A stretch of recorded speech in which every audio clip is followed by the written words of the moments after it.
Last लेक्चरला आपण unit number 5 energy audit of electrical system इथून स्टार्ट केलं होतं.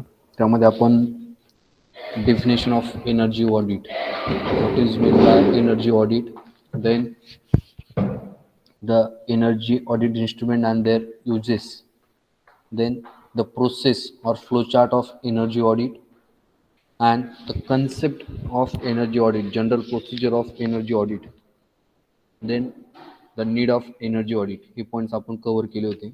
ठीक आहे. So what is mean by energy audit? It is energy audit is a process, or it is a authorized process for energy assessment or energy study, right?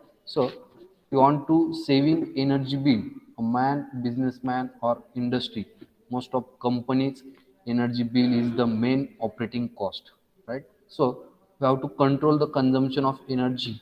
It's aim of every consumer in industry. So the energy audit is required.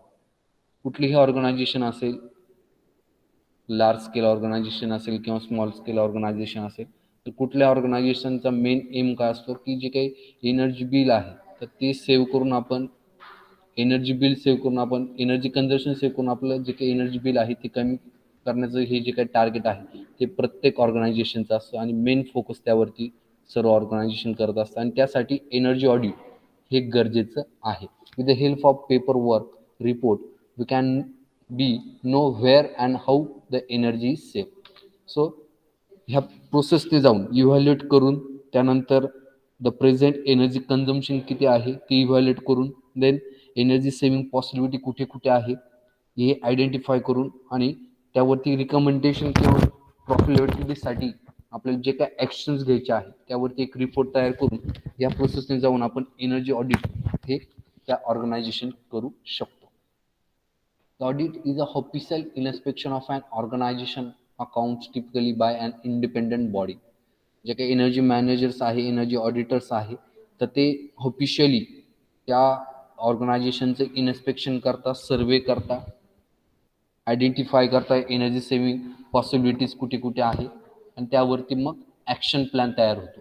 This energy audit thus can give a positive orientation to the energy cost reduction.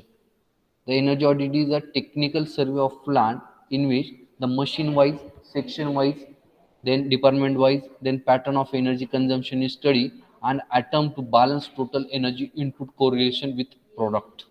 जे काही losses आहे किंवा energy waste ज्या ठिकाणी होते तर ते सर्व गोष्टी ज्या आहेत त्या निग्लेक्ट करून सेक्शन वाईज म्हणा, मशीन वाईज म्हणा, डिपार्टमेंट वाईज म्हणा किंवा पॅटर्न वाईज म्हणा त्यावरती स्टडी केला जातो आणि तो जो काही बॅलन्स आहे तो मेंटेन केला जातो.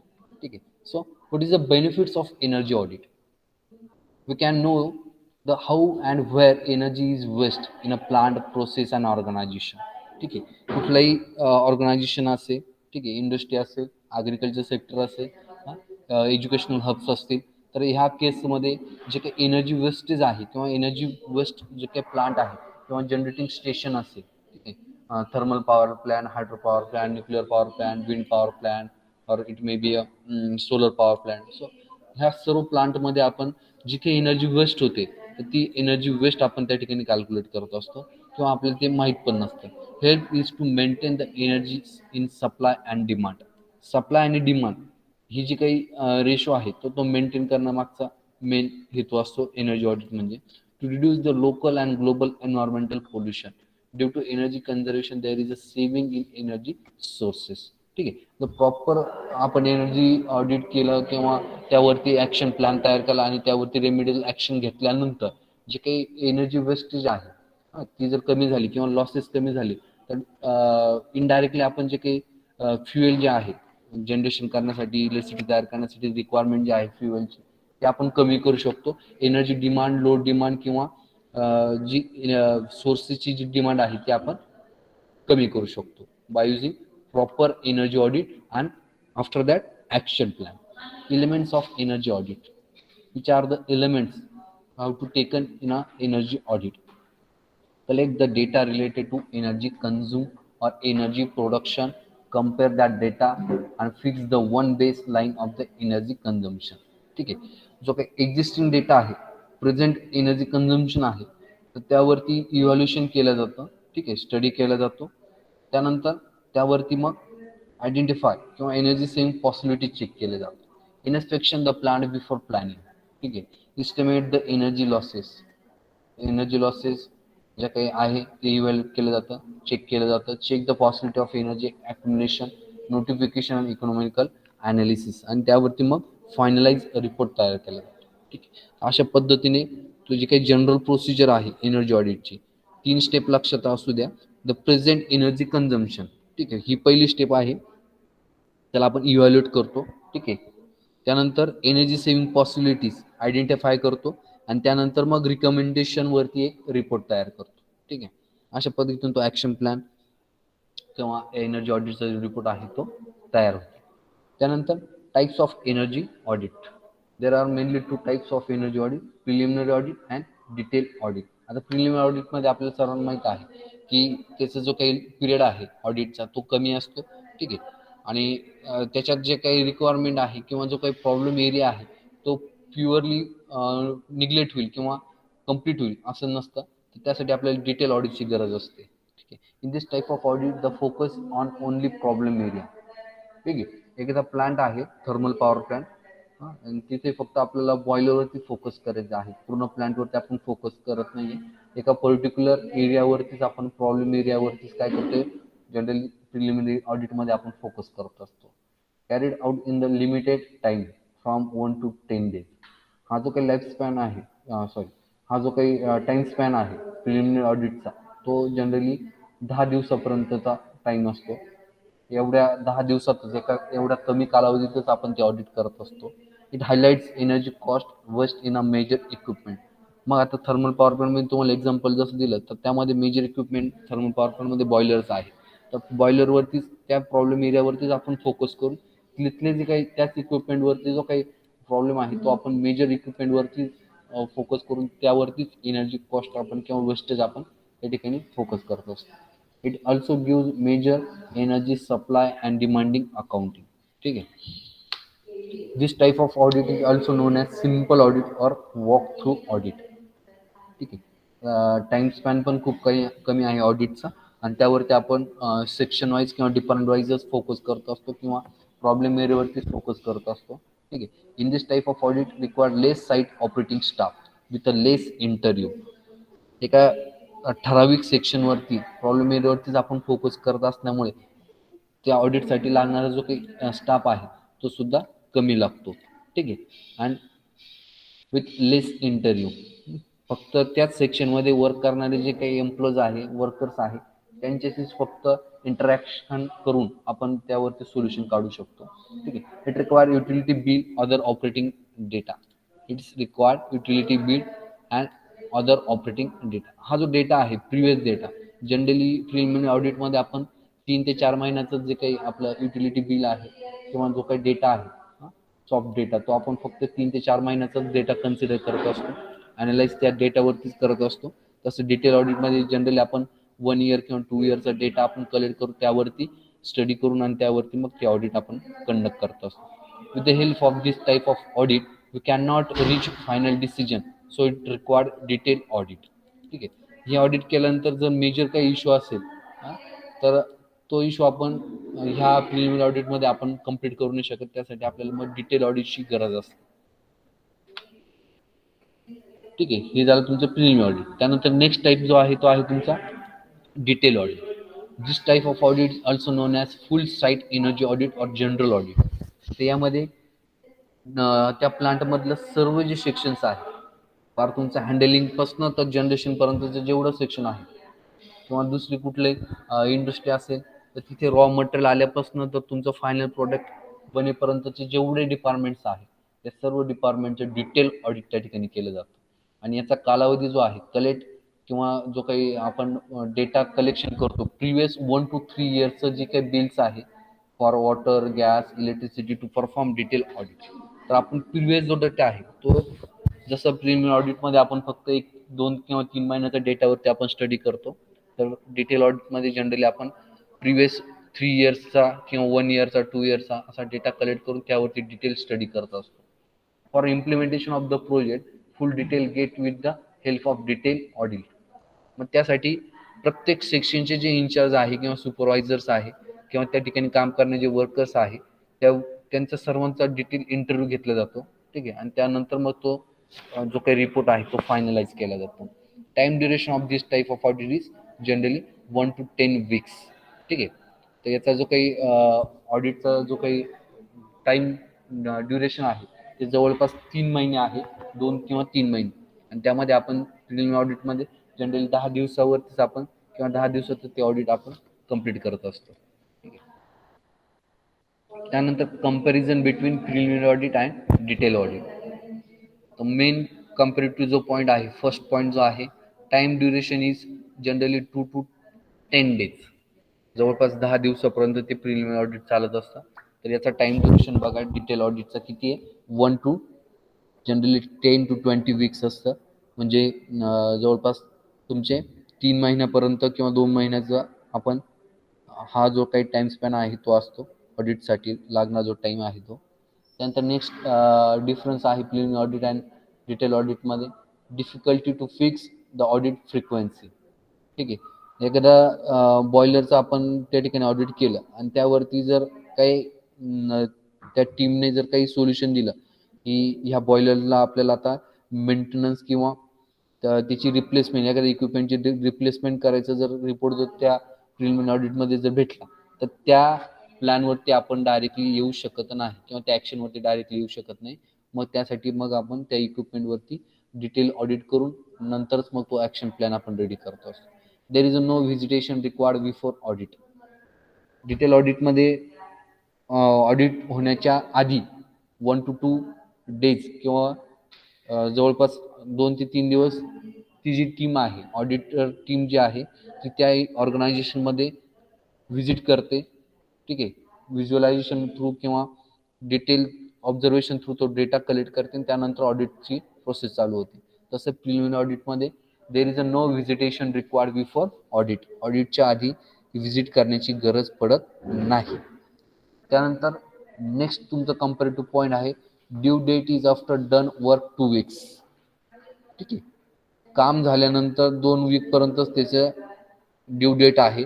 तशी याची ड्यू डेट जवळपास 3 महिन्यापर्यंत असते. ठीक आहे. डिटेल ऑडिटमध्ये. त्यानंतर मेथडॉलॉजी ऑफ एनर्जी ऑडिट.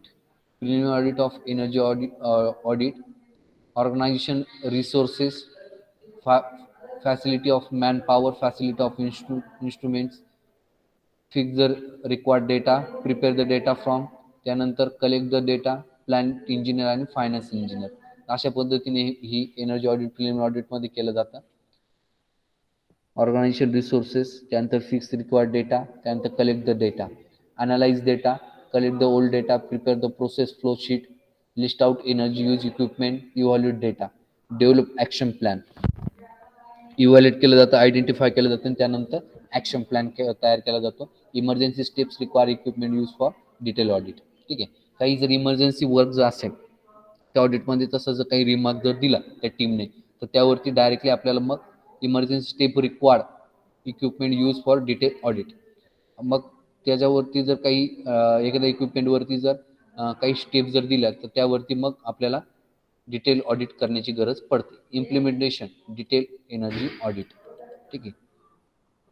त्यानंतर नेक्स्ट आहे तुमचा detail energy audit method. Phase 1 मध्ये बिफोर ऑडिट फेज, म्हणजे ज्यावेळेस ऑडिट होण्याच्या आधी ती जी काही टीम आहे ती व्हिजिट करते, ते झालं फेज 1. त्यानंतर ऑडिट फेज. ठीक आहे. व्हिजिटेशन झाल्यानंतर मग तुमचा 2 ते 3 महिन्याचा ऑडिट फेज असतो आणि ऑडिट फेज झाल्यानंतर आफ्टर ऑडिट फेजवरती मग काय करतो आपण, रिपोर्ट तयार करतो किंवा मग ॲक्शन प्लॅन असतात. ठीक आहे. तर तो झाला तुमचा फेज 3. कळतंय. फेज 1 मध्ये बिफोर ऑडिट फेज म्हणजे जी टीम आहे ती ऑडिट होण्याच्या आधी व्हिजिट करते त्या ऑर्गनायझेशनला. त्यानंतर फेज 2 मध्ये तुमचा ऑडिट टीम ॲक्च्युली किंवा प्रॅक्टिकली त्या ठिकाणी ऑडिट करत असते 2 ते 3 महिने. आणि त्यानंतर फेज 3 मध्ये मग तुमचा रिपोर्ट अँड एक्झिक्युशन हा फेज 3 झाला तुमचा. ठीक आहे. त्यानंतर डिटेल्स एनर्जी ऑडिट रिपोर्टिंग. आता जनरली ऑडिट रिपोर्ट जे आहे त्यामध्ये काय काय पॉईंट्स कव्हर केले जातात. Equipments oblique plan details. त्या ऑर्गनायझेशनमध्ये त्या प्लांटमध्ये कुठले इक्विपमेंट्स आहे त्यांची डिटेल्स कलेक्ट केली जाते, त्यांचं स्पेसिफिकेशन किंवा प्रत्येक इक्विपमेंटवरती किंवा मोटर्स असतील त्यावरती नेम प्लेटवरती त्या इक्विपमेंटचे स्पेसिफिकेशन दिलेले असतात, ते कलेक्ट केले जातात. त्यानंतर यूज ऑफ डेज, एक इक्विपमेंट आहे ऑर्गनायझेशनमध्ये किंवा इंडस्ट्रीमध्ये ते किती वेळ काम करतं किंवा त्याचं युटिलायझेशन किती आहे. यूज ऑफ एनर्जी, ठीक आहे, त्यानंतर ते इक्विपमेंट किती एनर्जी यूज करतं. त्यानंतर ऑपरेशन शेड्यूल कसं आहे. त्यानंतर calculation of energy efficiency calculate केले जाते according to the use of energy and operation शेड्यूलनुसार. त्यानंतर टॅरिफ ऑफ इलेक्ट्रिसिटी, त्या ऑर्गनायझेशनला कुठल्या प्रकारची टॅरिफ रेट आकारला जातोय. त्यानंतर petrol, diesel, fuel, heat coal cost, त्यामध्ये कुठलं फ्युएल यूज केलं जाते त्यावरती डिटेल केले जाते. त्यानंतर details of energy consumption of previous year, याआधी त्यावरती जर काही ऑडिट झालेला असेल त्या इंडस्ट्रीमध्ये त्या प्लांटमध्ये तर त्याची पण डिटेल्स घेतल्या जाते. ठीक आहे. So details of energy consumption of previous year. त्यानंतर रेमिडियल मेजर्स, ऑडिट झाल्यानंतर कुठले मेजर्स रेमिडियल ॲक्शन घेतले जाते. Class A, the primary steps for save the electricity. ठीक आहे. Keep off the unnecessary equipment like heater, AC, TV. ठीक आहे. Use energy efficient bulb like LED. Class B, intermediate electrical ECOs. ठीक आहे. The automatic control to operate the load, change the operation of maintenance. ठीक आहे. त्यानंतर details of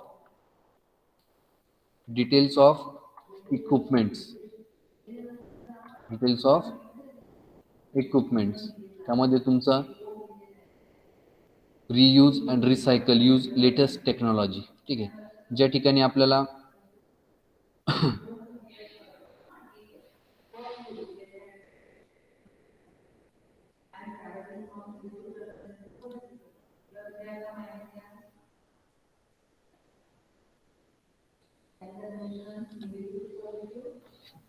आपले जे काही वेस्ट प्रॉडक्ट्स आहे, वेस्ट मटेरियल्स आहे, for example thermal power plant असेल त्या ठिकाणी तुमची ॲश कलेक्ट होते, तर त्यापासून आपण रिसायकलिंग, रियूज, हे जे काही वेस्ट मटेरियल आहे ते करू शकतो. लेटेस्ट टेक्नॉलॉजी यूज करून आपण त्या पूर्ण ऑपरेशनवरती कंट्रोलिंग करू शकतो. तर ह्या ॲक्शन्स आपण त्या ठिकाणी घेऊ शकतो. त्यानंतर मेन आहे तुमचं मग इक्विपमेंट्स. एनर्जी ऑडिटसाठी जे इक्विपमेंट्स आपण यूज करतो ते कुठले इक्विपमेंट्स आहे आणि ते कशासाठी आपण यूज करतो. Voltmeter to measure the voltage, ammeter to measure the current, watt hour meter to measure the energy consumption, power factor meter to measure the power factor, frequency meter to measure the frequency, tachometer speed measure करण्यासाठी in RPM, power analyser, different parameter converts in analog to digital form. त्यानंतर trivector meter to measure the active and reactive power, temperature meter to measure the temperature of insulation, smoke detector, it detects the smoke if the wire is burn. ठीक आहे. Wire जर burn होत असेल तर हा जो smoke detector आहे तो ते डिटेक्ट करतो, स्मोक डिटेक्ट करतो. ठीक आहे. सो हे इक्विपमेंट्स आपण जनरली यूज करत असतो फॉर द ऑडिट पर्पज. ठीक आहे. त्यानंतर तुमचा जो काही सॅम्पल फॉर्मॅट आहे, एनर्जी ऑडिटचा सॅम्पल फॉर्मॅट, तो आपल्याला बघायचा आहे. Sample format of energy audit. हा बघा, रिपोर्ट डिटेल एनर्जी ऑडिटचा जो सॅम्पल फॉर्मॅट आहे, रिपोर्ट जो आहे तो आपण बघतोय आता. एक्नॉलेजमेंट, ठीक आहे, executive summary, energy audit options at glance and recommendations. ठीक आहे. इंट्रोडक्शन अबाउट द प्लांट, त्यामध्ये सर्व प्लांटचं पहिल्यांदा इंट्रोडक्शन केलं जातं किंवा त्याचा डिटेल बेसिक सर्व डिटेल्स इन्फॉर्मेशन घेतली जाते. General plant details and description, energy audit team, components of production cost, raw material, energy, chemicals, man power, overhead, others. ठीक आहे. Major energy use and areas, त्या इंडस्ट्रीमध्ये मेजर इक्विपमेंट जे आहे ज्या ठिकाणी सर्वात जास्त एनर्जी यूज होते किंवा एरिया आहे जो एखादा सेक्शन आहे तर त्या ठिकाणी सर्वात जास्त एनर्जी युटिलायझेशन होते, तर तो सेक्शनचा स्टडी केला जातो. त्यानंतर प्रोडक्शन प्रोसेस डिस्क्रिप्शन. ठीक आहे. त्या ऑर्गनायझेशनमध्ये जे काही प्रोडक्शन युनिट आहे त्यामध्ये मग brief description and manufacture process, कुठकुठले प्रॉडक्ट त्या ठिकाणी तयार केले जातात, त्यासाठी लागणारे इक्विपमेंट्स किंवा मशिनरीज कुठकुठल्या आहे, ठीक आहे, त्यावरती स्टडी केला जातो. Process flow diagram and major unit operation, ठीक आहे, मेजर युनिट ऑपरेशन, मेजर त्या इंडस्ट्रीमध्ये जे काही सेक्शन आहेत तो बघितला जातो, त्यावरती स्टडी केला जातो. Major raw material inputs and quantity and cost, raw material कुठलं बाहेर पडतंय, त्याची क्वांटिटी किती आहे आणि ते रिसायकल होतंय की नाही, त्याची कॉस्ट किती आहे. Energy and utility system description, list of utility, brief description, electricity, steam, water, compressor, chilled water and cooling water, हे सर्व फ्युएल किती लागतं, त्याचं युटिलायझेशन कसं आहे.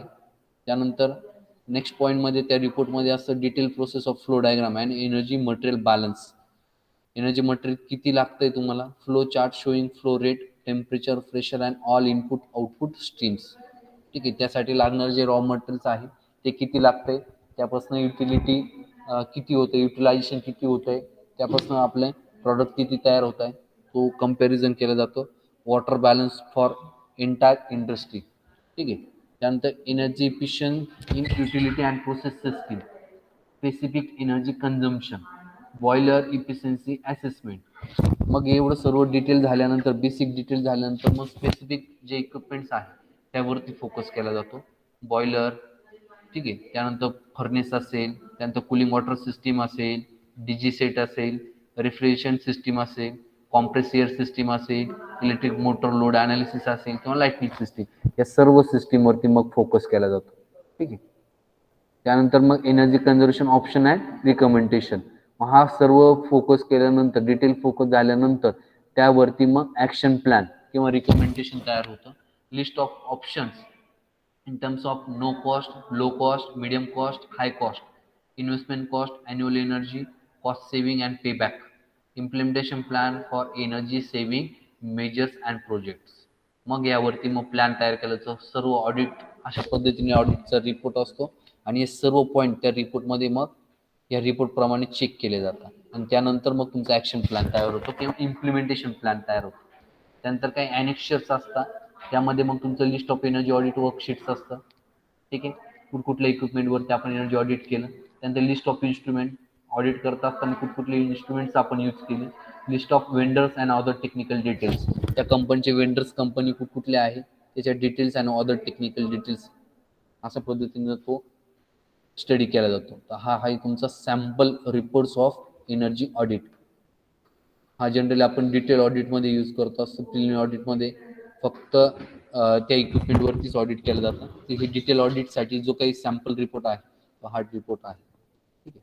तर एवढे पॉईंट त्या रिपोर्टमध्ये असतात, ठीक आहे.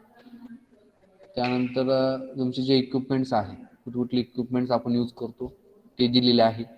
इलेक्ट्रिकल मेजरिंग इन्स्ट्रुमेंट्स आहे. These are instrument for measuring electrical parameters such as kVA, kilowatt, power factor, hertz, kVAr, amperes, volt. Voltmeter असेल, पॉवर फॅक्टर असेल, पॉवर असेल, ॲक्टिव्ह रिॲक्टिव्ह पॉवर असेल, ठीक आहे, फ्रिक्वेन्सी असेल, तर हे सर्व इक्विपमेंट्स आपण त्या ठिकाणी यूज करत असतो एनर्जी ऑडिट करत असताना. This instrument are applied online on running motor without any need to stop the motor.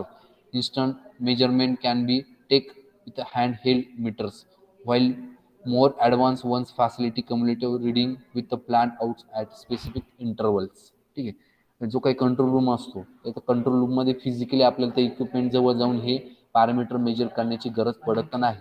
त्या कंट्रोल रूममध्ये आपल्याला डायरेक्टली ऑनलाईन त्या सर्व गोष्टी, हे जे पॅरामीटर्स आहेत, पॉवर, व्होल्टेज, करंट, फ्रिक्वेन्सी, ठीक आहे, वॅटेज, हे सर्व आपल्याला त्या ठिकाणी ऑनलाईन त्या कंट्रोल रूममध्ये त्या कंट्रोल मीटर्सवरती आपल्याला दिसत असतं. त्यानंतर कंबशन अनालायझर, हे कंबशन अनालायझर मीटर कशासाठी आपण यूज करतो असतो. This instrument has inbuilt chemical cells which measure various gases such as carbon dioxide असेल, ठीक आहे, मोनॉक्साईड असेल, त्यानंतर ऑक्सिजन असेल, हे जे काही गॅसेस आहेत त्या प्लांटमध्ये ते मेजर करण्यासाठी हे कंबशन अनालायझर आपण यूज करतो असतो. हे कंबशन अनालायझर अजून आपण दुसऱ्या ठिकाणी कुठे यूज करतो, तुम्ही जर आपण पीयूसी काढायला ज्यावेळेस जातो ना, गाडीचं पीयूसी काढायला जातो, व्हेकलचं पीयूसी ज्यावेळेस आपण काढतो, तर त्या पीयूसी मध्ये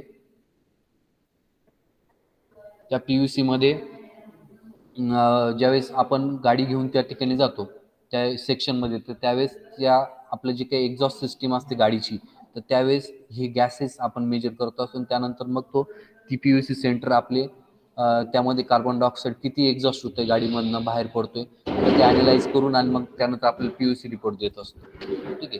त्यानंतर fuel efficiency monitor, this measures oxygen and temperature of the few gas calorific values then of common fuels and feed into microprocessor which calculates the combustion efficiency.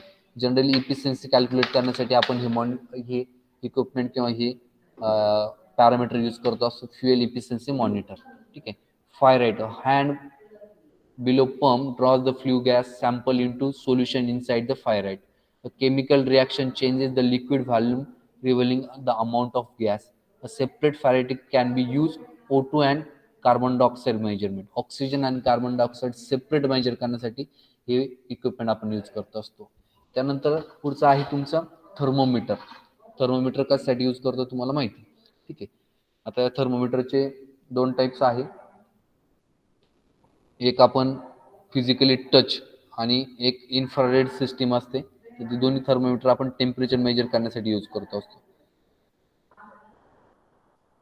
These are the thermocouples which measures, for example, flue gas, hot air, hot water temperatures by insertion of probe into the stream. ठीक आहे. हे physically touch करून आपण ते equipment वरती temperature measure करत असतो. आणि पुढचं जे थर्मोमीटर आहे infrared thermometer, which is a non contactable type instrument. ठीक आहे. एक थर्मोमीटर असतं ते कॉन्टॅक्टेबल असतं आणि हा दुसरा टाईप आहे. हे जे काही इन्फ्रारेड्स आहेत त्या थ्रू आपण टेम्परेचर मेजर करत असतो. आपण जनरली ताप मेजर करण्यासाठी सुद्धा हे थर्मोमीटर यूज करत असतो. ठीक आहे. एक कॉन्टॅक्टेबल थर्मोमीटर असतं आणि हे नॉन कॉन्टॅक्टेबल थर्मोमीटर. ठीक आहे. त्यानंतर pilot tube and manometers, air velocity, एअरची व्हेलॉसिटी मेजर करण्यासाठी आपण ट्यूब यूज करतो असतो. त्यानंतर water flow meter, this non contact flow meter measuring device use to Doppler effect, ultrasonic principle. There is a transmitter and receiver which are positioned opposite the side of pipe. This meter is directly gives the flow of water and other few gases. ठीक आहे. जे काही liquid आहे त्यांचा flow measure करण्यासाठी आपल्याला हे water flow metre use करत असतो. त्यानंतर स्पीड मीटर सगळ्यांना माहिती आहे, टॅकोमीटर असतं. त्यानंतर लीक डिटेक्टर, लीक डिटेक्टर आपल्याला ultrasonic instrument are available which can use detect leak of compressed air and other gases. कुठे जर बॉयलर मध्ये किंवा एखाद्या इन्स्ट्रुमेंट मध्ये जर काही गॅसेस जर लीक होत असतील तर ते लिकेज डिटेक्ट करण्यासाठी हे लीक डिटेक्टर असतं. आणि लक्स मीटर, इल्युमिनेशन मेजर करण्यासाठी.